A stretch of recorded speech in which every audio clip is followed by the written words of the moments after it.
Wahyu Astabrata.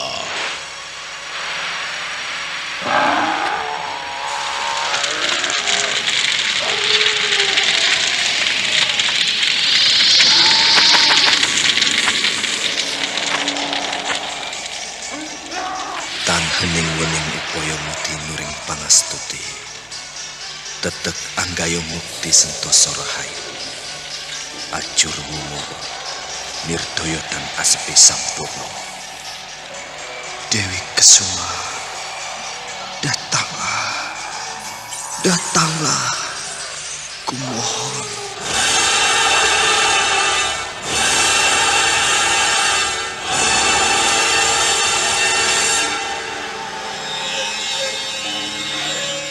Aji Sukmo, aku telah bersamamu. Kaulah suamiku. Mari menyongsong matahari.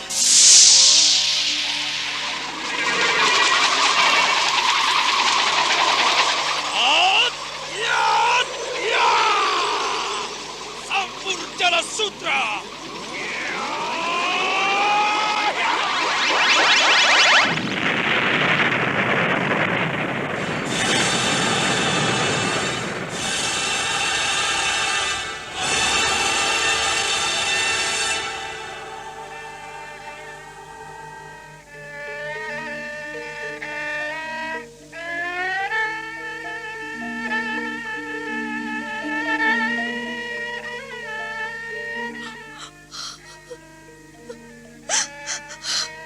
Kakang Sukmo, tolonglah aku.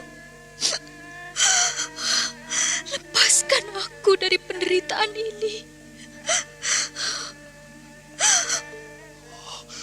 Rara Sunti, Rara Sunti, aku datang. Aku akan menolongmu. Rara Sunti!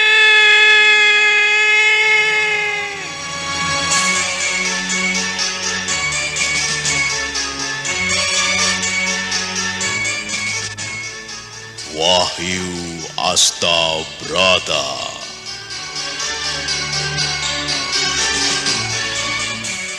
Serial Sandiwara Radio ini dipersembahkan oleh PT Swadaya Prativi. Berlatar belakang sejarah Kesultanan Mataram.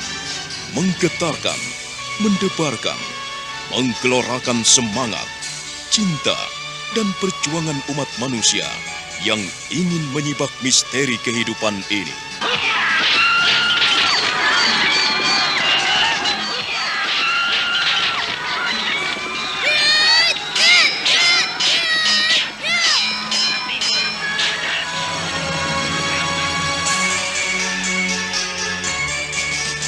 Didukung oleh Ferry Fadli, Eli Ermawati, Ivone Rose, Yuli Mulyana, Idris Apandi, M. Abud, dan artis-artis top lainnya. Cerita ini ditulis dan diolah oleh Bu Nergis Muriono. Pengarah cerita dan naskah Agung Bahrodi. Ilustrasi musik Haris Sabar. Teknik dan montase Jamie Mumu. Dengan sutradara Ferry Fadli.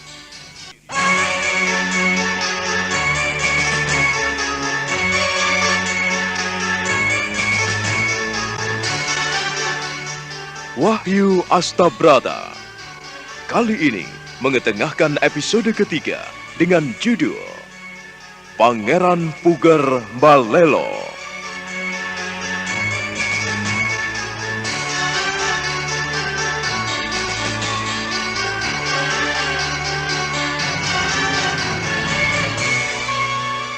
Dalam seri ke-75 ini didukung oleh para pemain Haris sebagai Raden Mas Jolang, Ferry Fadli sebagai Ki Wari, Untung sebagai Ronto, Haryoko sebagai Ki Gunuk, Emma sebagai Wulan, Norman sebagai Sukmo, dan Asdi Suhastra, pembawa cerita.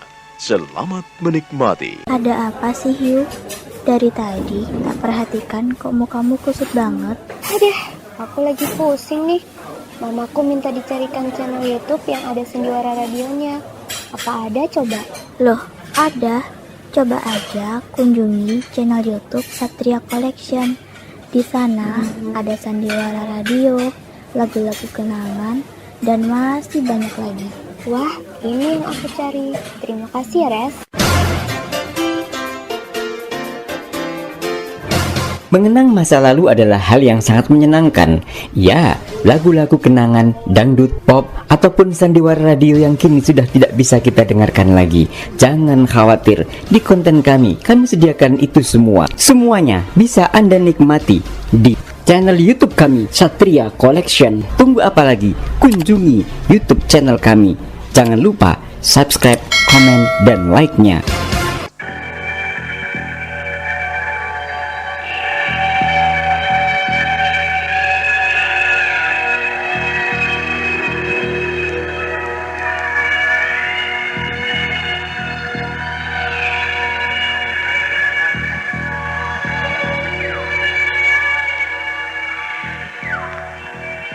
Setelah mendapatkan seekor banteng besar, maka dengan lincah Ki Warih menorehkan pisaunya, menguliti banteng besar itu. Sang Prabu memperhatikan orang kepercayaannya itu dengan mata berbinar-binar.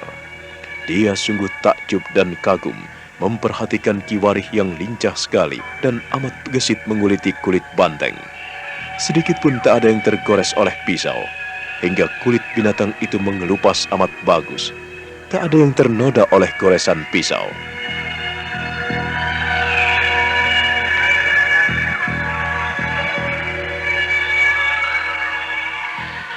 Kau benar-benar hebat, Wari. Pekerjaanmu sangat sempurna. Kau lincah sekali dan terengginas sekali. Menguliti binatang besar itu hingga tak sedikit pun yang robek. Dari mana kau belajar menguliti kulit binatang itu, Wari? Segala sesuatu bisa dilakukan karena kebiasaan dan pengalaman, Kanjeng Prabu. Hamba hanya mengikuti jejak orang tua hamba. Ayah senantiasa menguliti binatang buruan dengan lincah. Kalau begitu, kau sejak kecil sudah pandai berburu seperti anakmu. Iya, Kanjeng Sinuwun. Memang begitulah kehidupan keluarga hamba. Di mana sejak kecil kami diperkenalkan pada alam. Sehingga kami tidak kaget untuk menghadapi hal-hal seperti ini. Sekalipun hamba harus menguliti 10 ekor banteng, maka dengan cepat pasti hamba akan menyelesaikannya. Dan kulit banteng yang kita kuliti itu kita manfaatkan untuk menjadi wayang kulit atau alat musik. Kita bisa memanfaatkan kulit binatang ini menjadi alat musik yang indah. Atau kita pakai untuk membuat boneka wayang yang luar biasa. Bagus kalau begitu. Kau senantiasa memanfaatkan apa yang ada di depanmu. Wari. Iya. Kuakui keunggulan pemikiranmu dan keunggulan segala sesuatu yang ada di dalam hati dan pikiranmu. Aku minta seandainya kulit banteng ini telah kering, sisa dari untuk membuat beduk itu, tolong berikanlah kepadaku. Aku juga ingin ikut seperti kau, memanfaatkan apa yang ada di depanku. Kanjeng Sinuwun menginginkan kulit ini? Tidak semuanya, Wari. Tetapi hanya sebagian saja. Aku ingin menggunakan sisa-sisa kulit yang telah kau pakai. Jangan pikirkan aku, tetapi pikirkanlah keperluanmu dulu. Setelah kau memanfaatkan kulit banteng ini sebagai jidur, biarkanlah sisanya kupergunakan. Aku juga ingin membuat wayang. Aku ingin membuat sebuah boneka yang menarik untukmu. Barangkali kelak kau bisa memainkannya. Terima kasih, Kanjeng Sinuwun. Tetapi mengapa harus menunggu sisanya? Lebih baik Kanjeng Sinuwun saja yang memanfaatkan kulit ini. Kalau memang Kanjeng Sinuwun menginginkan. Aku tidak menginginkannya, Wari. Tetapi aku hanya ingin memanfaatkan sisa-sisa kulit. Sudahlah. Jangan menjadi beban pikiranmu. Aku justru senang apabila kau bisa menuangkan segala ide-ide dan pemikiran-pemikiranmu. Kita saling berlomba dengan cara yang sehat. Kanjeng Sinuwun, semuanya telah beres. Daging telah kami sayat kecil-kecil. Dan bagaimana dengan kepala banteng ini, Kanjeng Sinuwun? Bagaimana menurut kamu, Wari? Apakah kau juga akan memanfaatkan kepala banteng ini? Benar, Kanjeng Sinuwun. Hamba akan memanfaatkan kepala banteng ini. Biarlah kepala banteng ini untuk hamba. Kau benar-benar jeli. Ya, silahkan. Kalau kau menginginkan kepala banteng ini, ambillah. Ambillah. Ronto, Hamba Kanjeng Sinuwun. tolong kau nyalakan api unggun dan kita membuat daging-daging itu menjadi sate-sate yang lezat. Kita panggang. Buatlah perapian. Sekalipun matahari masih terik, biarlah kita memanggangnya. Nyalakanlah perapian. Kita akan makan sepuas-puasnya hasil buruan kita.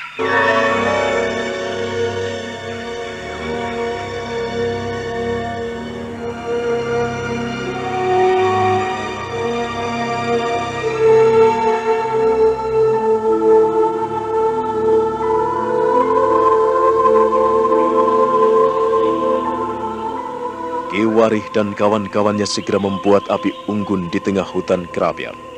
Mereka memanggang daging banteng yang telah mereka buru. Seluruh pengawal Sang Prabu itu nampak senang, lega sekali karena mereka bisa menikmati hasil buruannya dengan leluasa.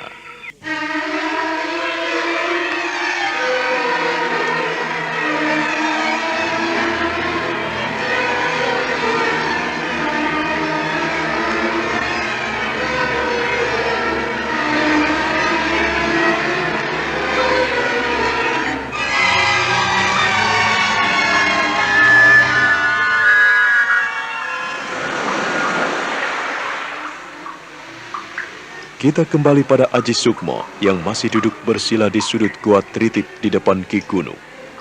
Di sana masih ada pula Wulan, sahabat karibnya yang ikut duduk bersila menemaninya. Beberapa hari lamanya, Aji Sukmo tidak menikmati sedikit pun makanan karena perutnya penuh dengan air laut sampai ke tenggorokan.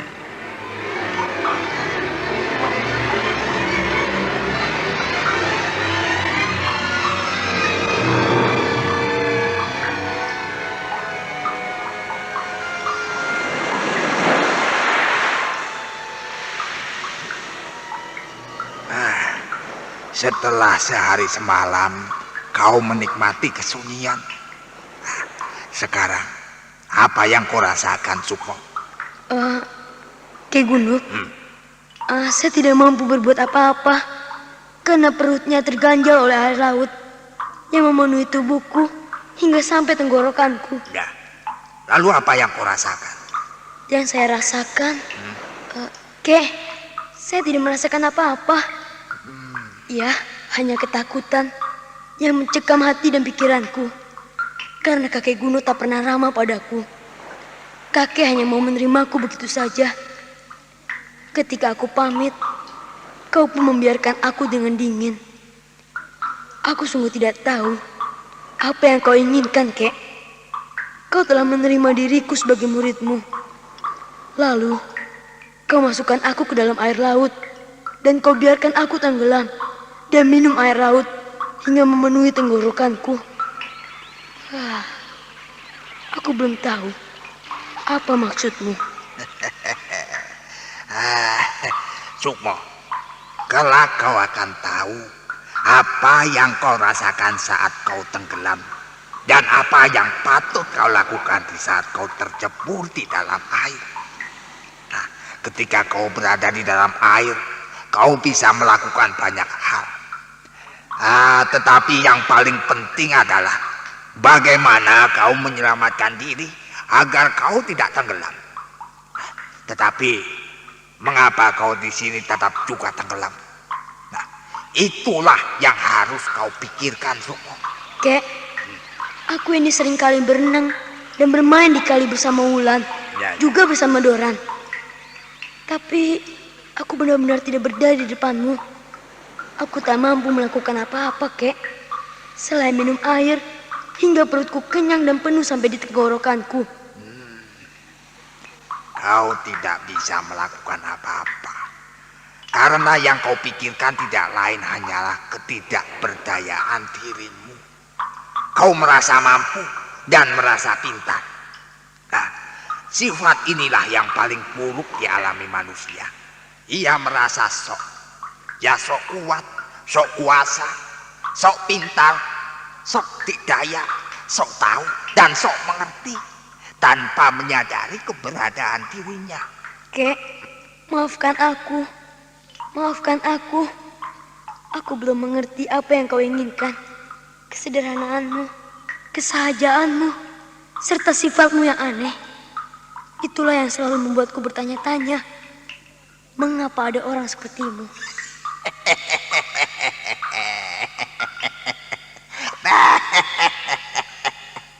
Aji Sukmo.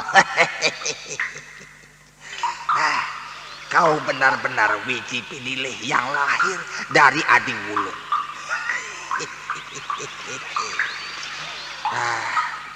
Kau memandang seseorang dari pakaian dan apa yang dilakukannya.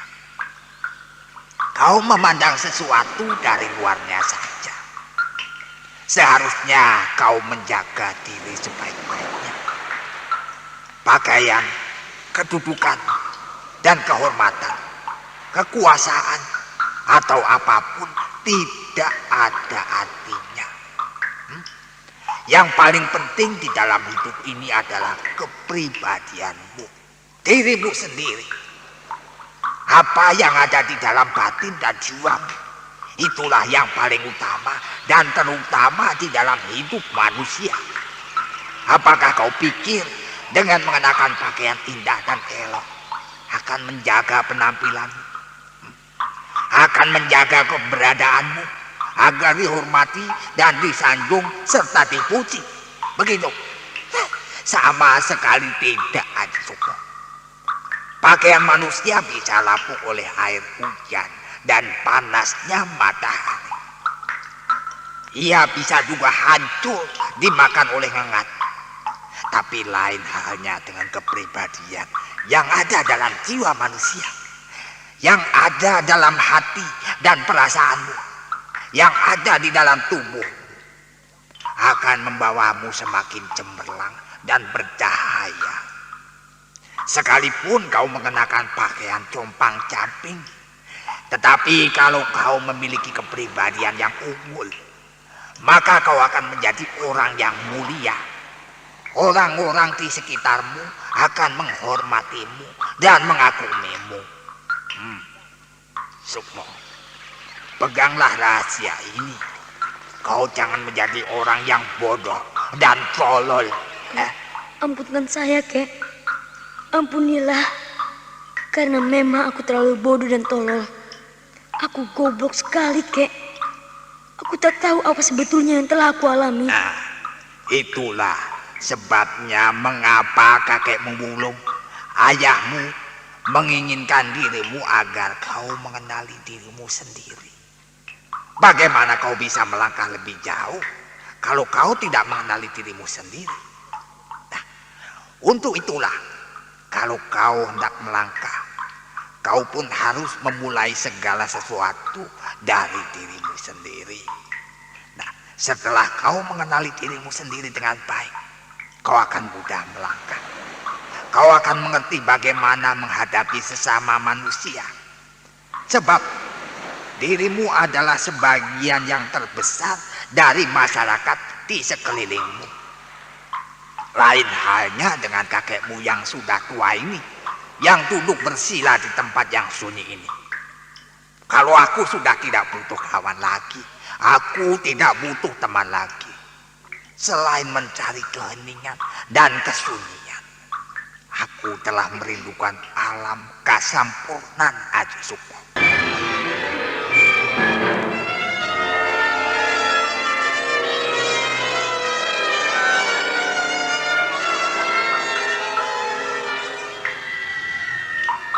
Kek, Ya. aku bangga sekali punya kau. Aku bangga sekali. Di balik keanehan-keanehan sifatmu dan sikapmu, ternyata tersimpan sesuatu yang luar biasa, yang tidak bisa kupikirkan, yang tidak bisa kubayangkan sebelumnya. Oh, Kek, mudah-mudahan aku bisa memahami keangkuhanku, memahami kesombonganku, karena aku sok tahu, dan aku sok pintar, dan aku meremehkanmu, meremehkan orang-orang yang ada di sekelilingku. Bahkan kakek dan nenekku, kedua orang tuaku, tak kuperhatikan. Aku hanya menginginkan sesuatu yang muncul dalam hati dan pikiranku. Sukmo, Kau boleh menuruti hati dan perasaanmu. Kau boleh melakukan segala sesuatu yang sesuai dengan pikiran-pikiranmu. Tapi satu hal, jangan sampai kau lupa diri dan merasa pintar. Jangan merasa kuasa, jangan merasa tahu, jangan merasa luar biasa. Peganglah itu. Dari sinilah kau akan memulai segala-galanya secara perlahan. Perlahan tetapi pasti. Dan pasti kau akan mendapatkannya. Jangan sampai orang lain menjadi ganjalan dalam hidupmu. Tetapi biarlah orang lain itu menjadi pendorong dan pembangun semangatmu, Sukmo. Aku minta kau tetap duduk bersila di sini. Usahakan jangan bergeser dari tempat dudukmu. Baik, Kek. Wulan. Iya, Kek. Apa yang kau rasakan setelah menemani kawanmu duduk bersila di sini? Apa yang kau rasakan? Yang kurasakan adalah kengerian dan kesunyian di sini, Kek. Kami dekat denganmu, tetapi kami semakin jauh. Seolah-olah ada jarak yang amat panjang yang memisahkan kita, Kek. Mengapa bisa seperti itu? Itulah hidup, Wulan.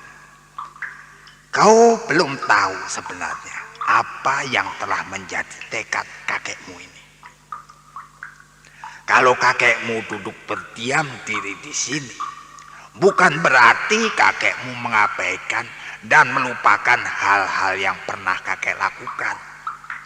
Tetapi kakek duduk bersila di sini adalah untuk mengeja satu persatu, mengurai satu demi satu apa yang pernah kakek perbuat selama ini.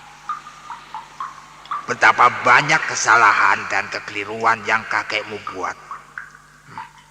Kakekmu sungguh tidak tahu. Ternyata kebajikan dan keburukan senantiasa ada di sini. Kakekmu lebih banyak melakukan kesalahan daripada kebenaran. Dan kakekmu merasa berdosa karena telah banyak menumpahkan darah. Darah? Kakek banyak menumpahkan darah? Iya. Aku telah banyak menumpahkan darah di masa kecil hingga masa dewasa. Wulan, waktu aku masih muda, aku sering berkelahi dan seringkali menumpahkan darah.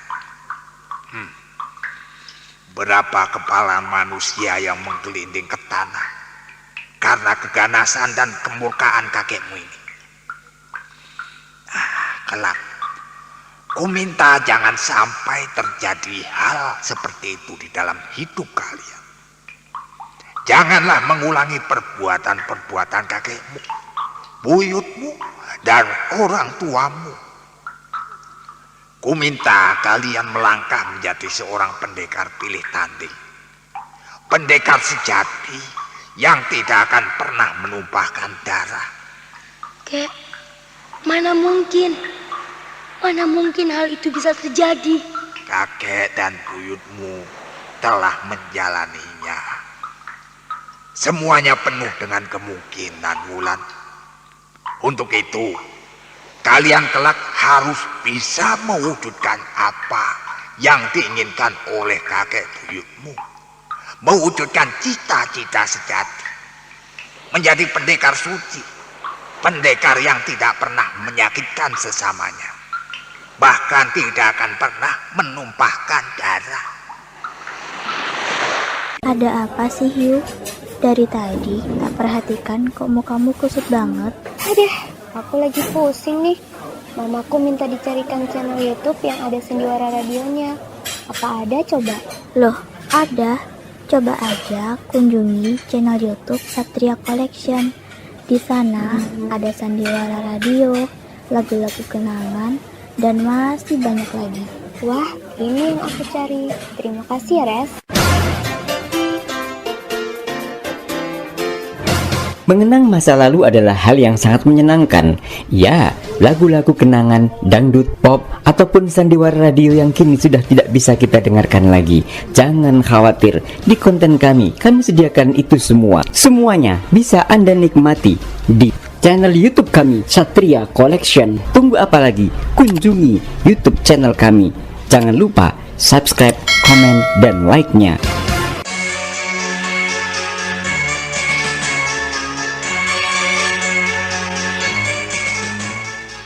Wulan dan Sukmo merunduk di depan Ki Gunung. Mereka mencoba mencerna kata-kata yang amat dalam di dalam batinnya. Ungkapan-ungkapan yang sulit mereka cerna, sebab mereka terlalu kecil. Tetapi tentang pertumpahan darah, amat membekas di dalam hati dan pikirannya.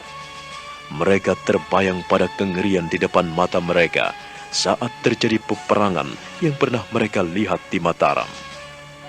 Nah, bagaimana kisah selanjutnya? Saudara pendengar, silakan menunggu seri berikutnya dalam serial Wahyu Astabrata ini. Dan tanggapan Anda selalu kami tunggu di Sanggar Cerita, Jalan Pasar Baru Timur nomor 22D dan E, Jakarta 10710.